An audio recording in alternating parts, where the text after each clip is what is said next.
Selamat datang di Neutron Yogyakarta. Selamat datang, ayo bergabung bersama kami di Neutron Yogyakarta, langkah pasti meraih prestasi. Oke adik-adik, kembali lagi bersama Mas Ovan. Kita akan belajar fisika bersama. Kita akan membahas yaitu usaha dan energi. Dari gambar kita lihat bahwa seringkali dalam kehidupan sehari-hari kita melakukan yang namanya usaha. Ketika kita melakukan usaha, maka tentu saja kita membutuhkan yang namanya energi. Kita lihat seperti apa hubungannya. Yuk, simak penjelasan lengkapnya seperti berikut ini. Yang pertama, usaha. Ya, usaha merupakan resultan gaya yang bekerja pada suatu benda sehingga benda mengalami perpindahan. Usaha juga bisa kita artikan perubahan energi yang terjadi pada suatu benda. Untuk memperjelas penjelasan dari Mas Ovan, kita lihat ilustrasinya seperti berikut ini. Misalkan kita punya benda pada bidang datar dan bidang datarnya adalah licin. Kita gambarkan terlebih dahulu, ada balok misalkan. Kita tarik dengan gaya F sehingga balok tersebut berpindah sejauh S. Maka besarnya usaha yang dilakukan pada benda adalah W sama dengan F dikalikan dengan S, di mana W adalah usaha, satuannya adalah joule, F adalah gaya, satuannya Newton, dan S adalah perpindahan, satuannya meter. Lalu bagaimana kalau permukaan bidang datarnya itu adalah kasar?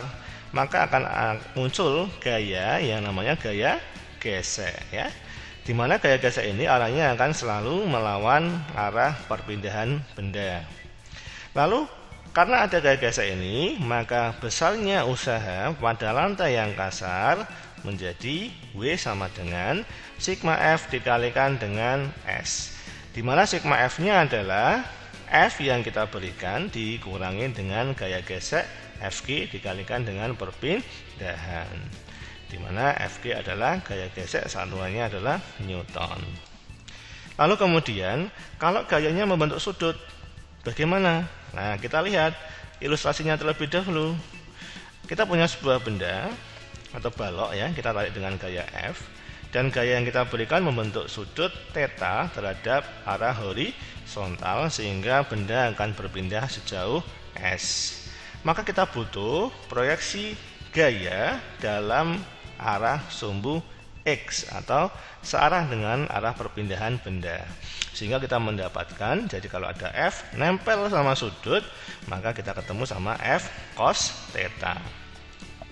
Jadi besarnya usaha yang dilakukan pada benda adalah W sama dengan, kita pakai yang gaya di sumbu X, yaitu F cos theta dikalikan dengan S. Di mana theta adalah sudut antara gaya dengan arah perpindahan benda. Lalu bagaimana jika lantai kasar? Kita lihat penjelasannya. Jika gaya membentuk sudut dan lantai dalam keadaan kasar, kita gambar dulu ilustrasinya. F-nya membentuk sudut theta terhadap arah perpindahan, kemudian bendanya berpindah sejauh S. Kita lihat dulu tadi proyeksinya di sumbu X, maka kita ketemu sama F cos theta, dan di sumbu Y kita ketemu sama F sin theta. Dan jangan lupa bendanya punya massa, maka dia punya gaya berat, kemudian karena dia nyentuh lantai akan muncul yang namanya gaya normal. Dan karena lantai kasar maka akan muncul gaya gesek yang arahnya berlawanan dengan arah perpindahan benda. Jadi perhatikan sumbu Y, sigma F di sumbu Y sama dengan 0. Jadi kita lihat di sumbu Y ada dua gaya yang searah, yaitu N ditambah dengan F sin theta dilawan sama W yang arahnya ke bawah, sehingga min W sama dengan 0. Tinggal kita pindah ruas, maka N sama dengan W dikurangi dengan F sin theta. Maka gaya gesek sebesar Fg sama dengan N dikalikan dengan mu, di mana mu adalah koefisien gesekan, di mana N-nya kita substitusikan, W dikurangi dengan F sin theta dikalikan dengan mu.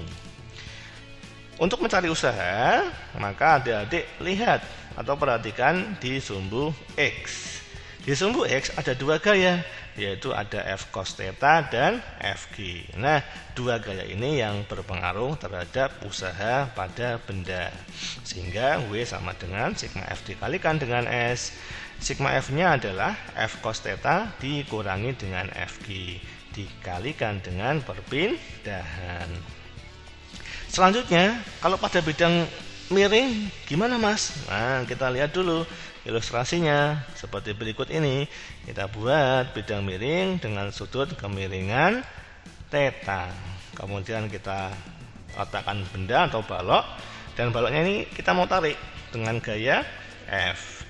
Yang pertama kita lakukan adalah menggambarkan gaya-gaya pada benda, ya. Jadi punya massa, maka dia punya yang namanya gaya berat. Gaya berat ini arahnya selalu menuju ke pusat bumi, jadi lurus ke bawah, ya, bukan miring. Yang miring yang mana Mas? Nah, ini kita proyeksikan, maka akan muncul yang namanya W cos theta. Karena ini ada kesebangunan segitiga, theta yang di sini, ya, sama dengan theta antara W dengan W cos theta, ya. Jadi kalau W nempel sama sudut, cos. Yang enggak nempel, nah ini W sin theta. Kemudian karena menyentuh permukaan, maka muncul gaya normal. Maka untuk mencari usaha, perhatikan sumbu X. Di sumbu X ada dua gaya, yaitu F dan W sin theta yang arahnya saling berlawanan. Jadi untuk W-nya sama dengan sigma F kali S, di mana sigma F-nya adalah F dikurangi dengan W sin theta dikalikan dengan perpindahan S. Lalu bagaimana jika bidang miringnya dalam keadaan kasar? Maka akan muncul gaya satu lagi, yaitu gaya gesek yang arahnya selalu melawan arah perpindahan benda. Kita perhatikan dulu di sumbu Y, ya. Di sumbu Y di sini ada N sama W cos theta yang arahnya berlawanan. Jadi tinggal kita kurangkan aja. N dikurangi dengan W cos theta sama dengan 0. Kita pindah ruas, maka N sama dengan W cos theta, maka gaya geseknya sebesar Fg sama dengan N dikalikan dengan mu, sama dengan N-nya kita substitusikan W cos theta dikalikan dengan mu. Maka usaha pada benda adalah W sama dengan sigma F dikalikan dengan S. Sigma F-nya di sini kita lihat di sumbu X ada tiga gaya, yaitu F dilawan sama W sin theta dan dilawan sama Fg, sehingga sigma F-nya adalah F dikurangi W sin theta dikurangi dengan Fg, tinggal kita kalikan dengan perpindahan S. Yuk segera gabung bersama Neutron Yogyakarta di cabang-cabang terdekat dari rumah adik-adik, karena di Neutron akan diajari learning is super fun dengan metode penalaran. Terima kasih. Neutron